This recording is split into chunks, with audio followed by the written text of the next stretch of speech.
नमस्कार और मैं हूं आपके साथ विभा उपाध्याय। बिहार से जुड़ी तमाम खबरें हम आपको दिखाएंगे, लेकिन उससे पहले सुकून देने वाली एक तस्वीर जरूर देखिए। प्रधानमंत्री नरेंद्र मोदी ने सोशल अकाउंट इंस्टाग्राम मोर के साथ एक बहुत ही प्यारा वीडियो शेयर किया है इंस्टाग्राम पर, जिसमें मोर को खाना खिलाते हुए नजर आ रहे हैं प्रधानमंत्री नरेंद्र मोदी। आप देखिए, दिल को सुकून देने वाला है ये वीडियो, और इसके साथ उन्होंने एक कविता भी पोस्ट की है।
और बिहार में इस साल के आखिर में होने वाले विधानसभा चुनाव को लेकर बीजेपी ने पूरी ताकत अपनी झोंक दी है। बैठक के दूसरे दिन पार्टी के राष्ट्रीय अध्यक्ष जेपी नड्डा ने वीडियो कॉन्फ्रेंसिंग के जरिए सदस्यों को संबोधित किया।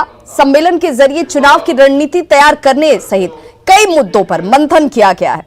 जेपी नड्डा ने कहा कि देश की राजनीति को बिहार ने हमेशा नेतृत्व दिया और बिहार ने राजनीतिक और सामाजिक चेतना को बहुत ही ऊपर रखा है। वहीं प्रदेश बीजेपी प्रभारी भूपेंद्र यादव ने कहा कि आरजेडी, देखिए इस दौर में जो स्थितियां बनी हुई है, आरजेडी पर उन्होंने निशाना साधा और कहा कि जो लोग वर्चुअल रैली का विरोध कर रहे हैं वे खुद डिजिटल तरीके से प्रचार करने में जुटे हुए हैं। भारतीय जनता पार्टी के लिए बिहार में यशस्वी हो, इस बात को हमको चिंता करनी है। इसी के नेतृत्व में हम अगले चुनाव में जा रहे हैं। हम सबको पूरी ताकत के साथ करना है और मोदी जी के द्वारा किए गए भारत को जो मुख्य धारा में लाने के लिए योजनाएं हैं उनको भी जनता तक पहुंचाना है। यही मेरा आपसे निवेदन है। आप सबको, मैं जानता हूँ बिहार का कार्यकर्ता कितना परिश्रमी है, कितनी मेहनत करता है और वो विचार से लोगों को प्रेरणा देता है। हम जीतेंगे, अपने गठबंधन को भी मजबूती के साथ विजय बनाएंगे। और इसलिए 2 दिन की कार्यकारिणी में जिस उत्साह से हमारे पार्टी के कार्यकर्ताओं ने भाग लिया, मैं पूरे विश्वास के साथ कहता हूं कि आने वाले समय में जो परिणाम लोकसभा में एनडीए के आए थे वैसे के वैसे ही परिणाम हम विधानसभा में भी लाकर के आज बिहार के प्रति व्यक्ति की आय 5,000 से 44,000 हो गई। आज भी राष्ट्रीय जनता दल का जो कार्य प्रणाली है वह कहीं से भी जनतांत्रिक नहीं है। एक व्यक्ति के कारण, एक व्यक्ति के भरोसे, एक परिवार के भरोसे पूरी की पूरी पार्टी चलती है।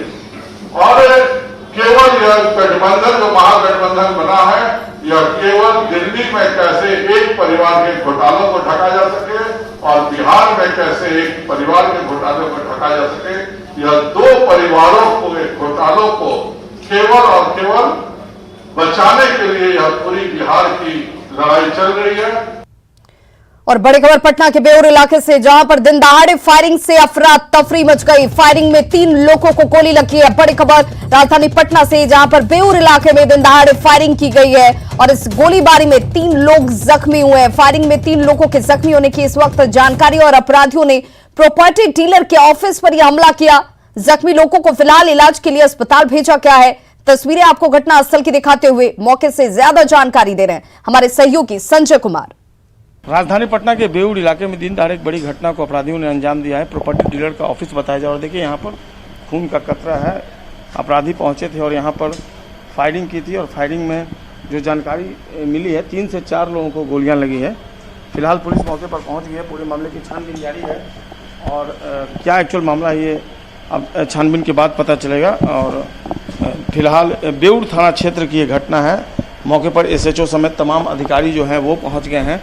पुलिस जो है वो आप देख सकते हैं ऑफिस के अंदर है और पूरे मामले की छानबीन जारी है। ऑफिस देख रहे होंगे जो ग्लासेस हैं वो बिखर गए हैं। खून जो है चारों तरफ फैल गया है। फिलहाल पुलिस इस पूरे मामले की छानबीन कर रही है और पुलिस अधिकारी जो हैं वो यहाँ पर पहुँच गए हैं। तमाम जो आला अधिकारी हैं वो पहुँच गए हैं धीरे धीरे, और इस समय जो सीनियर ऑफिसर हैं उनको इन्फॉर्म किया गया है।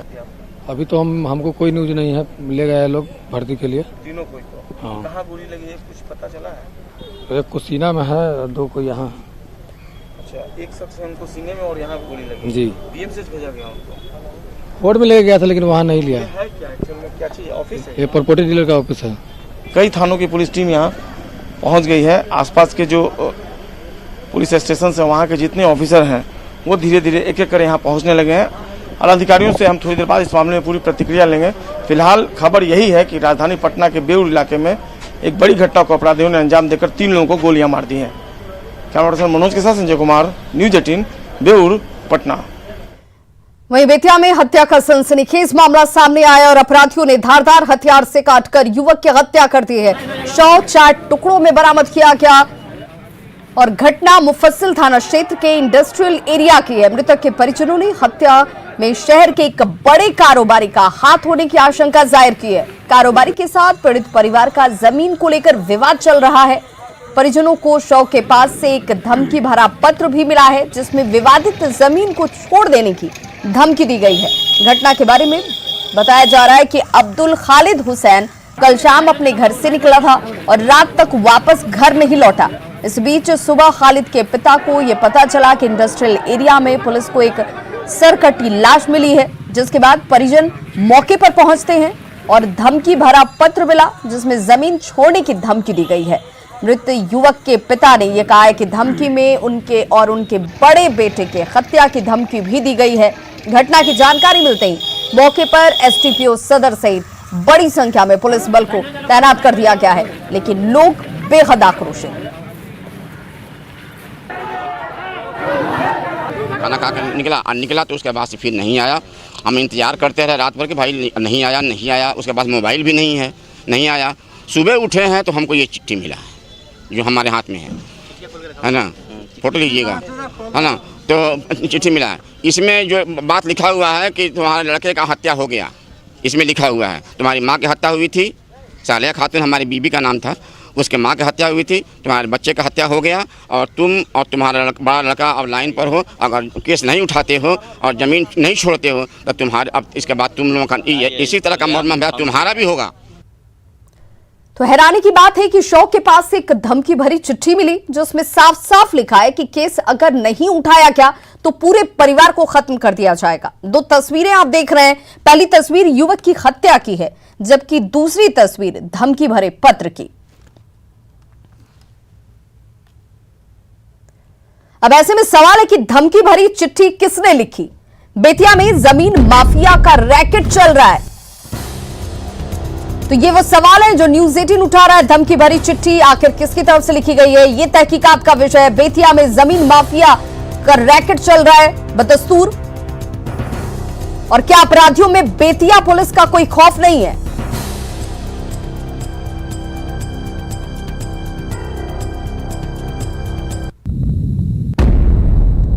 पटना में पिछले कुछ घंटों से लगातार बारिश हो रही है, जिससे कई इलाकों में जल जमाव की स्थिति बन गई है। रामनगर इलाके से बारिश का हाल बता रहे हैं संवाददाता आनंद अमृतराज। इस वक्त पटना में जबरदस्त बारिश हो रही है और हम आपको तस्वीर दिखा रहे हैं पटना के कुछ ऐसे मोहल्लों की, खासकर वैसे मोहल्ले जहां पे जैसे ही तेज बारिश होती है वहां पे जल जमाव की स्थिति हो जाती है। इस वक्त हम आपको तस्वीर दिखा रहे हैं पटना के रामनगरी मोहल्ले की, जहां पे तस्वीर देखकर आप समझ सकते हैं कि बारिश ने पटना के इस इलाके में, खासकर रामनगरी जैसे इलाके में क्या स्थिति कर दी है। कई सारे मकानों के इर्द गिर्द जल जमाव की स्थिति हो गई है और कमोबेश जब भी तेज बारिश होती है पटना के कई इलाकों में पानी जमा हो जाता है, जिसकी वजह से लोगों का जीना दूभर हो जाता है। और इस वक्त जो हम आपको तस्वीर दिखा रहे हैं ये पटना के रामनगरी मोहल्ले की है, जहां पे जल जमाव की स्थिति हो गई है। और कमोबेश पटना में कई सारे ऐसे इलाके हैं जो निचले इलाके हैं, वहां पे बारिश के बाद जल जमाव की स्थिति हो जाती है और जिसकी वजह से लोगों की समस्या बढ़ जाती है। तो हम आपको तस्वीर दिखा रहे हैं पटना में लगातार तेज बारिश की वजह से कई सारे इलाकों में जल जमाव की स्थिति हो गई है। और इस वक्त जो हम आपको तस्वीर दिखा रहे हैं लगातार बादलों की गर्जन से आप अंदाजा लगा सकते हैं कि पटना में इस वक्त स्थिति क्या है। दिन में ही रात जैसा माहौल दिख रहा है और चारों तरफ बादल से घिरा हुआ है इस वक्त राजधानी पटना, और तेज बारिश हो रही है। दिन में ही गाड़ियों में लाइट जला के लोग जा रहे हैं। तो ये तस्वीर है जो आपको तस्वीर दिखाने की कोशिश कर रहे हैं। ये तस्वीर पटना के कुछ ऐसे इलाकों की तस्वीर है जहां पे बारिश की वजह से जल जमाव की स्थिति हो गई। कैमरामैन सुबोध के साथ आनंद अमृतराज, न्यूज 18 नेटवर्क, पटना। और अब बात करते हैं गंगा में उफान की। राजधानी पटना के दीघा घाट में भी गंगा के जलस्तर में इजाफा देखा जा रहा है। प्रशासन की ओर से हालात पर नजर लगातार रखी गई है। गंगा के किनारे बसे लोगों में तेजी से पानी के जलस्तर के बढ़ाव की वजह से दहशत है। हमारे संवाददाता आनंद अमृतराज ने दीघा घाट का जायजा लिया और जानने की कोशिश की कि यहाँ हालात कैसे हैं। गंगा के जलस्तर में तेजी से बढ़ोतरी हो रही है और इस वक्त आपको तस्वीर हम दिखा रहे हैं दीघा घाट की। पटना में दीघा घाट और गंगा घाट से ही नापा जाता है कि गंगा के जलस्तर की स्थिति क्या है। दीघा घाट में भी जलस्तर बढ़ा हुआ है और गांधी घाट में भी गंगा के जलस्तर में बढ़ोतरी हो रही है। और इस वक्त हम आपको जो तस्वीर दिखा रहे हैं दीघा घाट की, जहां पे आप देख सकते हैं कि गंगा के जलस्तर में काफ़ी बढ़ोतरी हो रही है और साथ ही गांधी घाट में भी जलस्तर में काफ़ी बढ़ोतरी हुई है। तो ये तस्वीर है गंगा नदी की और चूंकि राजधानी पटना के बिल्कुल समीप से गंगा गुजरती है, इस वजह से भी लगातार जल संसाधन विभाग नज़र बनाए हुए है, क्योंकि कई सारे ऐसे घाट हैं, खासकर गांधी घाट देखें या फिर दीघा घाट देखें, वहाँ पे किनारे किनारे सुरक्षा कर्मियों को भी लगा दिया गया है। और ये राजधानी पटना की तस्वीर हम आपको दिखा रहे हैं कि पटना के ठीक बगल से सटकर गंगा गुजरती है। तो जाहिर सी बात है अगर गंगा के जलस्तर में बढ़ोतरी होती है तो खतरा सीधे पटना को होता है। जल संसाधन विभाग लगातार स्थितियों पर नज़र रखे हुए है और एहतियातन जो तट के किनारे किनारे है वहाँ पे सुरक्षा कर्मियों को भी लगाया गया है ताकि स्थिति पर लगातार निगरानी रखी जाए। तो जाहिर सी बात है गंगा के जलस्तर में बढ़ोतरी होने से और खासकर अगर दीघा घाट और गांधी घाट में जलस्तर की बढ़ोतरी होती है तो उसका सीधा असर पटना पे पड़ता है।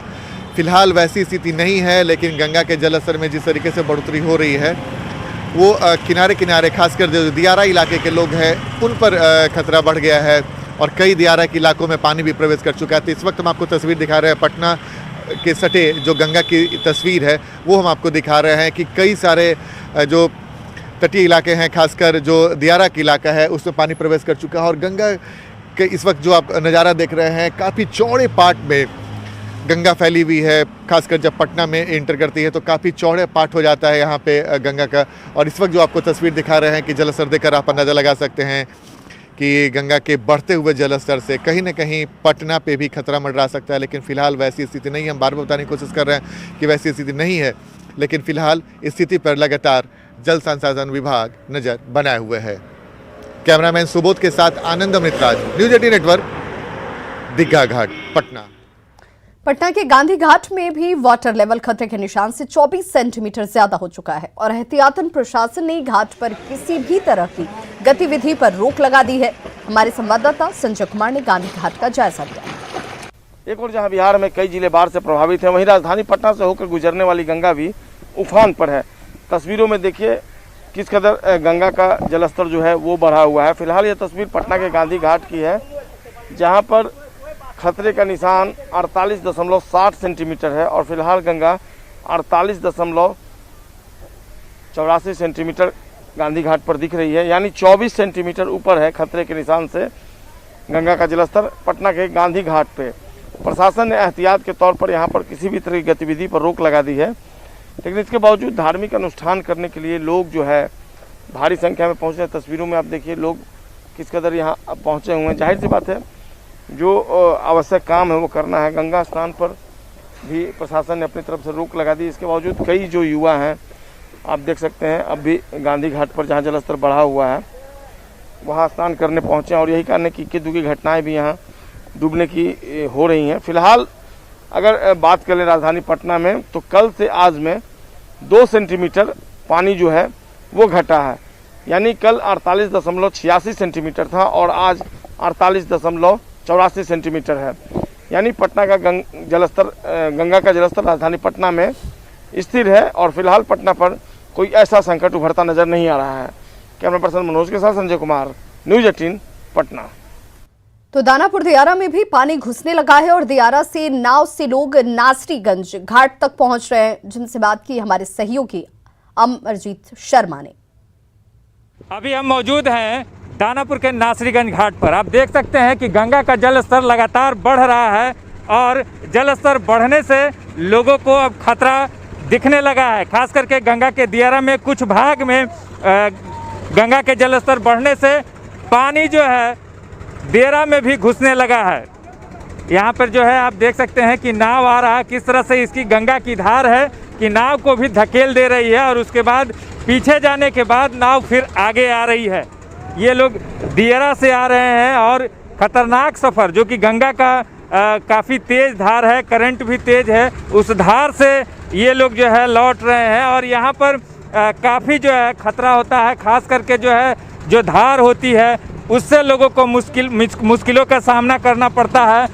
आप यहाँ पर जो नाविक हैं उनसे जानते हैं कि कितना जो है अभी गंगा खतरनाक हो चुकी। कहाँ कहाँ पानी घुसा है? पानी तो पुराने पानापुर, हैतनपुर, नवदियरी, मानस, नकटा सभी जगह घुस गया है दियारा क्षेत्र में। दियारा में गंगा का पानी घुस चुका है और उससे जो है बाढ़ का खतरा मंडराने लगा है। यहाँ पे गंगा को पार करके लोग यहाँ आ रहे हैं और इनसे ही जानते हैं कि किस तरह से लोग जो है दियारा में रह रहे हैं और दियारा में जो पानी आया है, जो जल स्तर बढ़ा है गंगा का, उससे कितना नुकसान पहुंच रहा है। अरे बहुत कष्ट है भाई, बहुत कष्ट आने में जाने में। उधर भी पानी आ गया घर के पास में लोग को। कहाँ कहाँ पानी घुसा है? वही तो इधर मानस, पानापुर भी, नवदियरी, नकटा। 3 दिनों से गंगा का जल स्तर बढ़ रहा है और ये गंगा का जल स्तर बढ़ने की वजह से जो है दियारा क्षेत्र में पानी घुसने लगा है और लोगों को बाढ़ का खतरा दिखने लगा है। लगातार 3 दिनों से गंगा का जल स्तर बढ़ रहा है।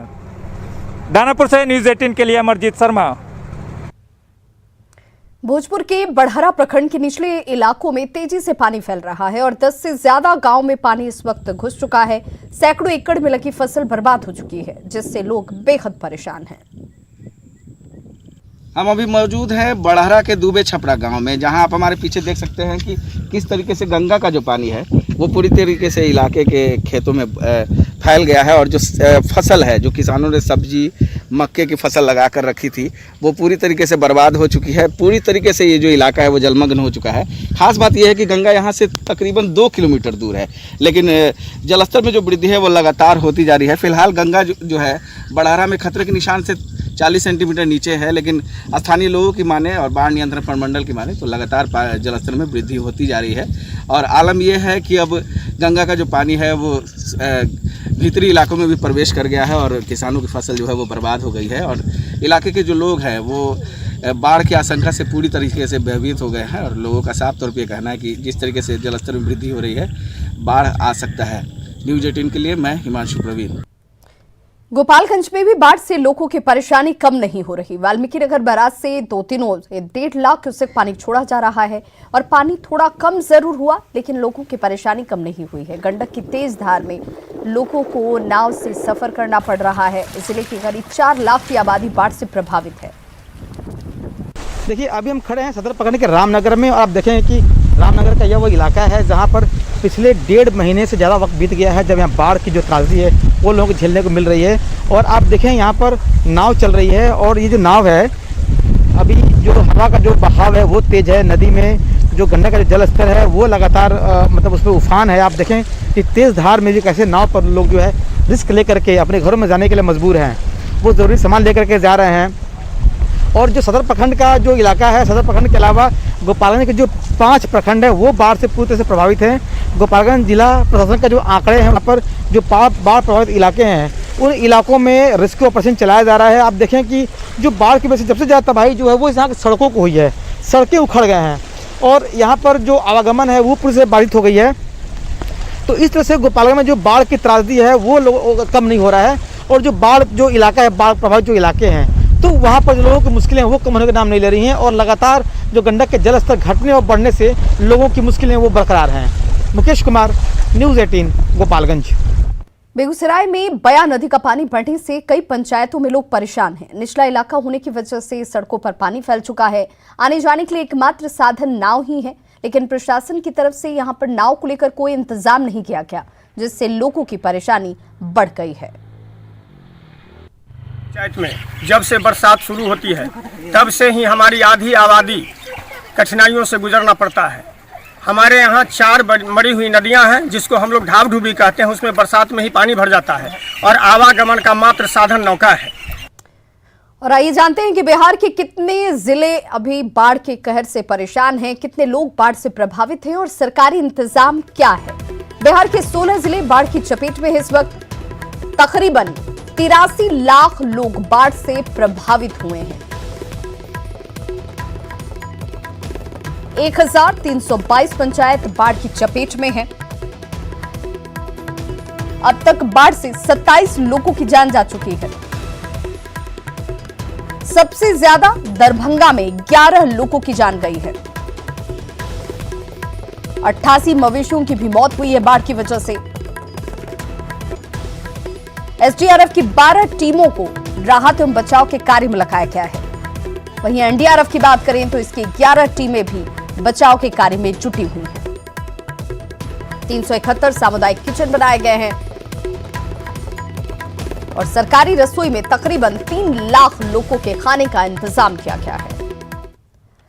खबर बगहा से, जहां पर गंडक नदी से तेज कटाव की वजह से लोगों में दहशत है। मंगलवार के मंगलपुर के पास बांध के पास तेजी से कटाव हो रहा है और ग्रामीणों की शिकायत पर जल संसाधन विभाग की टीम ने राहत और बचाव कार्य की शुरुआत कर दी है, लेकिन सरकारी काम में लापरवाही से लोगों में नाराजगी है। हर साल ये स्थिति लोगों को झेलनी पड़ती है और विभाग के अधिकारी तटबंध की ऐसी ही मरम्मती कर अपना पल्ला झाड़ लेते हैं। कटाव स्थल पर पहुंचे हमारे संवाददाता मुन्ना राज ने कुछ लोगों से बातचीत की। गंडक नदी के जलस्तर में कमी होने के साथ ही बगहा में कटाव शुरू हो गया है। हम अभी पहुंचे हैं बगहा के मंगलपुर गंडक नदी के किनारे। आप देख सकते हैं किस तरह का नज़ारा है और गंडक नदी सीधे आकर तटबंध पर दबाव बना रही है और लगातार पिछले सुबह 4 बजे से बात करें तो गंडक नदी का दबाव बना हुआ है और कई स्थानों पर लगातार दबाव बनाकर गंडक नदी कटाव कर रही है। हालांकि जल संसाधन विभाग सूचना के बाद पहुंची जरूर है, लेकिन ग्रामीण बिल्कुल अभी ग्रामीणों को विश्वास नहीं है कि जल संसाधन विभाग टीम कुछ सार्थक काम कर पाएगी। ये ग्रामीण है, उनसे बात करने की कोशिश करते हैं। कैसे देखते हैं कि इस कटाव को? कटाव अब जो अभी पोजीशन है ऐसा नहीं लग रहा है कि मेरा मंगलपुर गांव जो बच पाएगा, बिकॉज कि यहाँ पर संसाधन की कमी है। ठीक है, ये आए हुए हैं लोग जो फ्लड डिपार्टमेंट से, उनके पास संसाधन है ही नहीं। उनको कई बार खबर किया जा चुका है, पहले से भी खबर किया जा रहा था, क्योंकि ये पहला अटैक नहीं है। यहाँ पर 3-4 बार पूर्व से अटैक हो चुका है। आप देख सकते हैं फ्लड फाइटिंग का काम जरूर शुरू हुआ है, लेकिन किस तरह बोरे में मिट्टी भर के रखे गए हैं और अधिकांश बोरों का स्थिति है ये इन बोरों के सहारे अगर फ्लड फाइटिंग का काम होता है तो जल संसाधन विभाग कैसे रोक पाएगी, ये अभी एक बड़ा सवाल है। हालांकि जल संसाधन विभाग की पूरी टीम हमारे सामने मुस्तैद है, लेकिन इस कदर अगर फ्लड फाइटिंग का काम होगा तो लोग कैसे रुक पाएंगे और इस स्थान को कैसे बचाया सकता है, एक बड़ा सवाल है। मुन्ना राज, न्यूज़ 18 बगहा। तो खबरों का सिलसिला लगातार जारी, आप देखते रहिए न्यूज़ 18 बिहार झारखंड और अपना बहुत ध्यान रखिए।